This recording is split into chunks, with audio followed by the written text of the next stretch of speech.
was just so moving. I think it was just the pride in it. Where I grew up, it was not that at all. It Where'd was you the grow polar up? opposite. I grew up in Dallas, Georgia. And Dallas, Georgia is west of Atlanta, Dallas, Georgia. I've never area. heard of Dallas, Georgia. And you don't want to hear about Dallas, Georgia. There's not much going on there. I mean, we're Metro Atlanta, 30 minutes to see the Braves, all that. But other than that, for me, it was just like boiled peanuts for sale signs and tattered up Confederate flags, practically, and also cattle fields, too. But Sounds about right. Beyonce Homecoming, when it came out on Netflix, when I was in undergrad, it just changed everything for me. Just seeing the pride, seeing the energy too, seeing all the work that went into the production, seeing how excited folks were, like that continued to be my album for the rest of my undergraduate career, practically, was just listening to that on repeat. I'm very jealous. I was just going to ask, does music play a strong part in your creative process? It does. Yeah. I usually either have Beyonce playing or the Wiz soundtrack playing. The Wiz, that is so good. And the Wiz, that stays with me. But is it the music itself or is it the artistry connected to it? Because I feel like the Wiz is a soundtrack to a quintessential historic movie that was kind of before its time, and you kind of can't help but see it as you're hearing it. And I think the same goes for a lot of Beyonce's music as well, especially the way that her video discography kind of coincides with it. It is the face of it all. Like when I think about Home in the Wiz, of course, I'm just seeing that iconic, the black background and the zooming in closely. And it's just, I don't know, the Wiz for me, it takes me to a whole other world. It makes me think about my dad. He told me that when he first saw The Wiz, it was in theaters with my grandfather, which holds like a tender moment for me just because of that relationship and thinking about my ancestral line. And I think maybe I have that memory within me too, that I also got to experience that with them. And for The Wiz to, I don't know, just be this amalgamation of so many different personalities, the colors that came out of it, but especially I think the sexuality aspect of The Wiz, and I love just hearing the story of it with Dorothy and how she was able to work through what I think was depression during the entire movie. And I love the early 20s coming of age of it all. And I think there's something really amazing about taking something that was maybe an American classic and then making it a Black American classic. And it was a rendition of it. It wasn't necessarily a retelling in the same way. A lot of pieces felt very specific to our culture. And maybe in some way that's a lot of what your work does. Yeah, my work is definitely tapping on these Americana icons and trying to subvert them. I'm looking at these minuscule things such as the US flags or Facebook Marketplace or even welcome mats.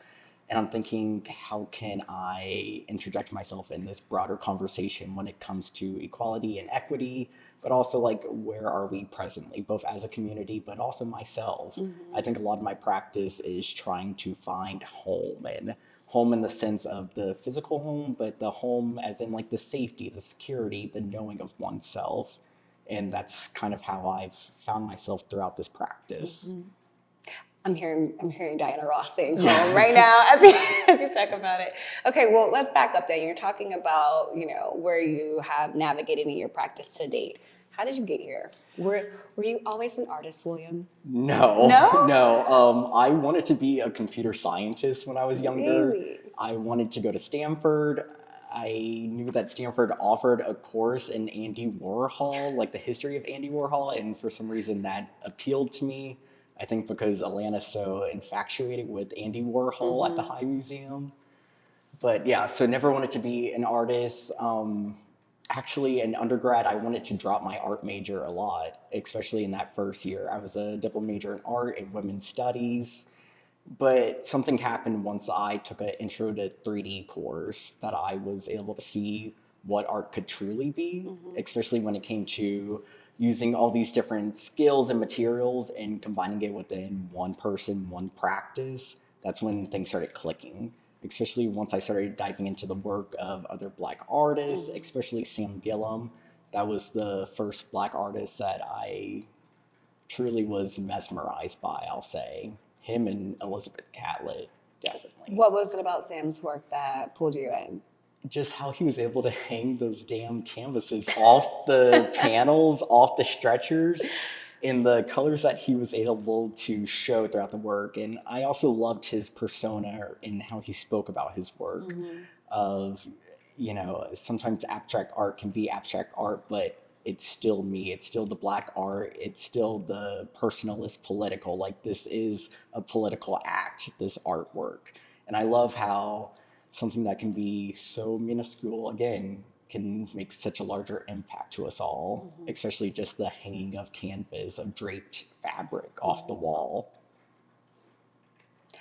I mean, when I'm listening to you, I'm thinking of the way you're describing it is taking me down two paths of questions. The first being connected to, you know, getting started in it all, right? You said you didn't always see yourself as this, but you came into college knowing that you wanted to double major in art, right? Which meant growing up, you must have had a connection to it. And then the other half of that question is connected to your art now is very much tied to your experience as a Black American, a Southern Black American, what you have seen from like a political or like a cultural landscape. And it sounds like it's also a way for you to just express and think through those things. And so which came first, right? Was it this feeling of needing to express that, or was it the feeling of needing to just be creative? I think the feeling to be able to express that, Wow. I feel like that's why I got into women's studies especially, was finding the language of it all. You know, we can always have these abstract thoughts about what's going on in life, or even more broadly outside of us, but being able to find that language was really fundamental to me. So it was through that creating, I was able to not only express myself, but find myself at the same time. And I think that's why I was so compelled to continue my arts career in undergrad, just because I felt like there was something more to it all, more than just, of course, the fundamental courses of drawing, but there was something that I wanted to get out there, something that I wasn't seeing perhaps amongst my peers or the conversations I was in, but there was something more to it all. I wanted to be a part of that broader conversation, the larger conversation going on. And it sounds like that language that you were looking for has just manifested itself or articulated itself in various forms, kind of like Sam's work, like you said, right? You know, playing in a lot of different mediums to whatever feels the closest to the concept or the closest to the way you need to get it out, whether it's metal work or whether it is flag work or sewing. And I think that's what makes it so exciting to be a Black artist, because Black folks are multifaceted. There is nothing that a Black person can't do. So I feel like that's how I approach my studio practice, is whatever needs to be done will get done. Whether I have those skills or not, I'm going to figure it out along the way. And I think that's what I enjoy so much about just having a studio space, is that pure exploration of it all. Because in that, you know, I'm getting closer to that truer self within me. So would you say you let your work take you into new skills? For instance, do you feel like every time an idea comes up, you're doing something you've never done before? Pretty much, in a way. I feel like I'm always trying to maybe evolve myself or learn a new thing, or it's that pushing myself, you know, outside of what I initially thought. And I think that's what excites me the most when I enter the studio, which is also the most daunting thing about the studio at the same time. But it's the thing that keeps me compelled, though. It's just that questioning, the asking of the questions, whether that's materially or even conceptually. But it's like that working out of the question, that's what brings me the most joy in the long run. So you said Beyonce's Homecoming album inspired quite a lot of work. What pieces came out of that for you? Oh, so when I was in undergrad, I created these 2 large-scale embroidery hoop pieces where I was utilizing the language Negro along with the university emblem. I went to the University of Georgia, so they had like the Super G logo. So doing a little play with the typography of it, implementing the Super G logo within the word Negro, to kind of think through the university's history with racial relations, because at the time when I was in undergrad was the university, amongst other institutions in the US, when they were doing renovations to a building, they actually found slave remains within the concrete of the parking lot that they were repaving, which is a story that has been popping up more and more as the years go on within the context of the United States. So thinking about these relations along with the students that integrated the university, yeah, I was compelled just to create this kind of meditation with the needle and the thread. So Beyonce influenced that, just having pride in who I am, where I've come from, and where I'm at now in life. I'm sorry, I'm still tripping. That's crazy. Yeah, no, it So was this the happened most while insane this was uncovered thing while you ever. were there. Yes.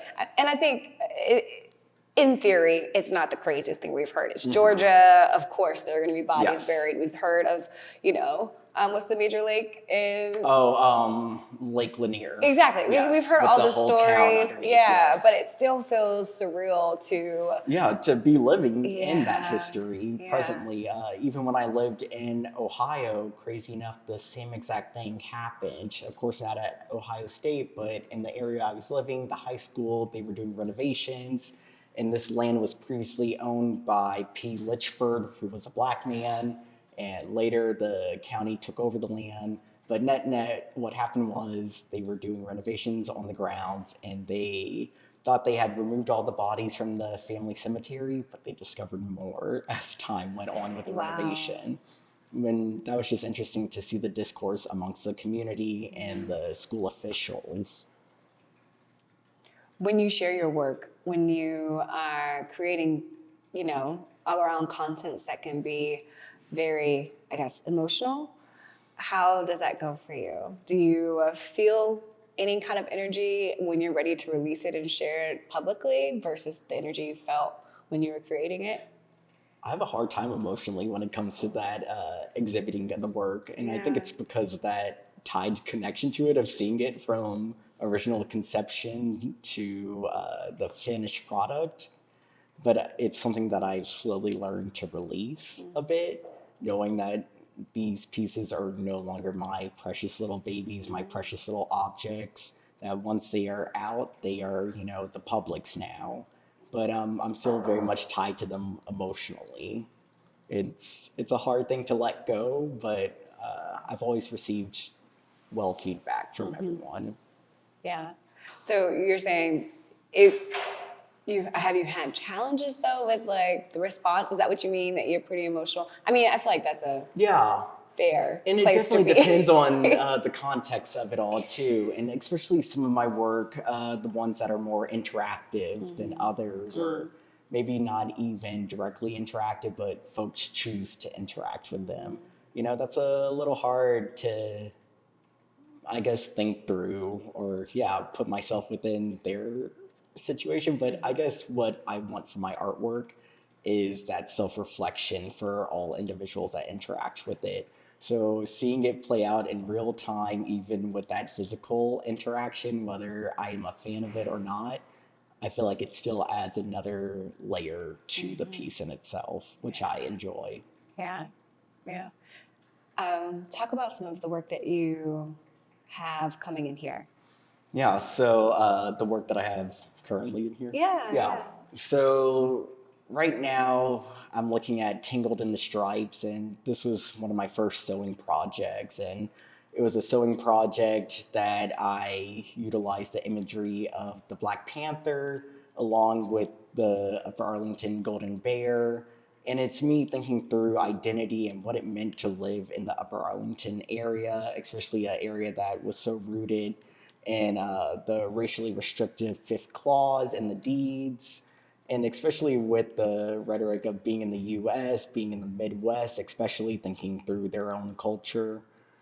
And then besides that, also thinking about the online marketplace, Facebook marketplace, when it comes to the selling of Black Americana objects, specifically being sold by white folks.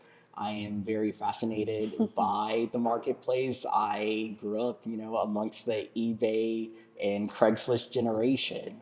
So it's something that I always love to observe the marketplace, just to see what folks own and what they're selling, what they're putting back out there into the world.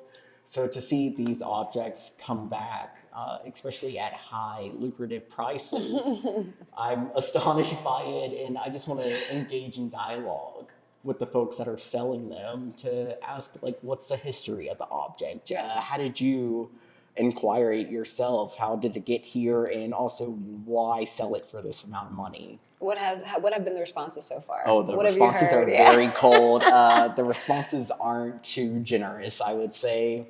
The responses are very get off my yard, but I'm intrigued by the language that folks are utilizing, specifically in this piece here with Aunt Jemima online now.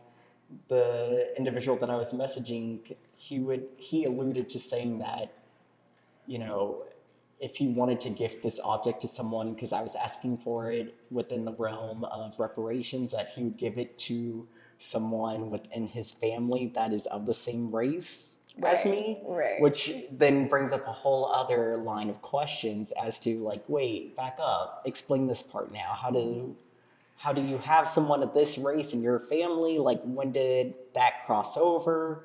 And I guess truly what I'm interested in is, the language and the dialogue. And I like the community aspect of these pieces and how it can either bring us closer together, whether we thought it would or not, or, what are the parts that we have a little tension with too, and where does that tension all originate from? So this was when you were in Ohio, right? Yeah, Have you started to explore the marketplace for Charlotte or North I'm Carolina? seeing a lot. I'm not surprised. There are a lot of the same racist memorabilia objects here, and even more. And of course, like, the algorithm does its own thing. Right, you're getting fed all of it. Right, but it's still just like seeing the repeats, and especially from the same areas too. It definitely brings a lot of questions to mind. But to me, that's also good research material right there. That is a whole wealth of knowledge that I can dive into. Speaking of research, I pop in every now and then, and you are hard at work right now on your computer a little bit, right? So, like, research is a critical part to your practice. It seems like you move around, and each time you let the place that you're in really guide, where your work is going to go. I think it's important to know the context to which you're living in. So, especially getting to know the history of Charlotte. And on my most recent field trip, I went over to the 9th Street Pinewood Cemetery, which was the segregated cemetery in Charlotte. And Pinewood was specifically developed only for Black residents. So just getting to explore that land and then discovering the tombstone of George Miller was this given slave name, because once you read the tombstone, it goes on to say that the tombstone was granted from R.M.M. Miller Jr., because George Miller was their faithful, loyal slave for his 75 years of life.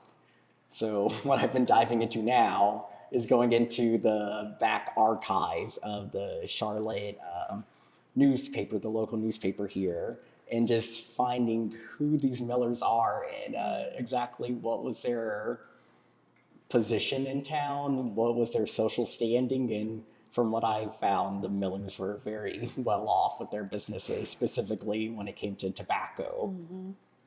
That's interesting. I guess I was expecting you to say a family member because of the shared last name, but I think that ties to it all as well, right? So what are you excited about most for your time here? I think what I'm most excited about while I'm at the McColl Center, getting to know the community first off, and then second, just getting to explore the labs. We've mentioned how my studio practice is very interdisciplinary. It has a lot of elements to it. So I'm most excited about diving into the labs here, getting into the printmaking facilities, and of course, adding that sculptural element to it all. You'd say sculpturing?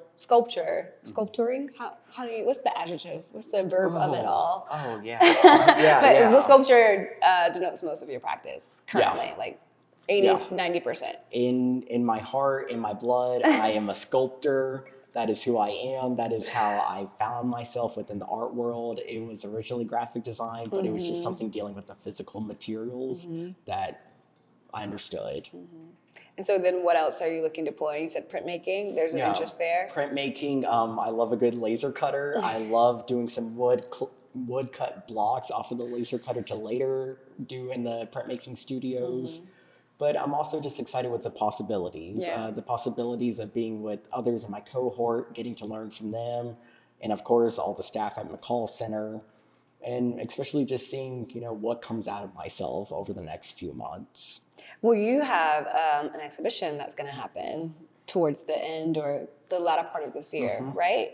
Yes. Do you know more about that Oh, yet? I know little details about it. So I know that it will be a group exhibition. I know that it will take place in Canada, which I'm very excited to have that international CV line now.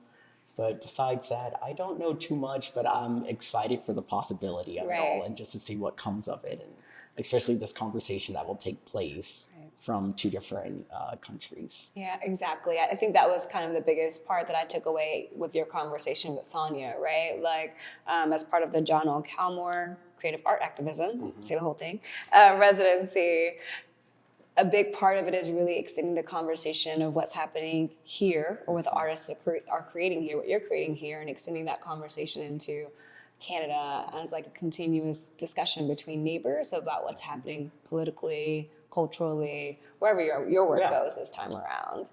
So do you feel like you'll spend a lot of your time on that? I think it's going to be towards the fall or later part of the year. I think definitely my time will be spent preparing for that exhibition and of course, trying out new things, experimentations within the studios. But yeah, definitely looking towards the future about where this practice is going to go and most importantly, where are these pieces going to go? Where are they going to live and where can they be seen?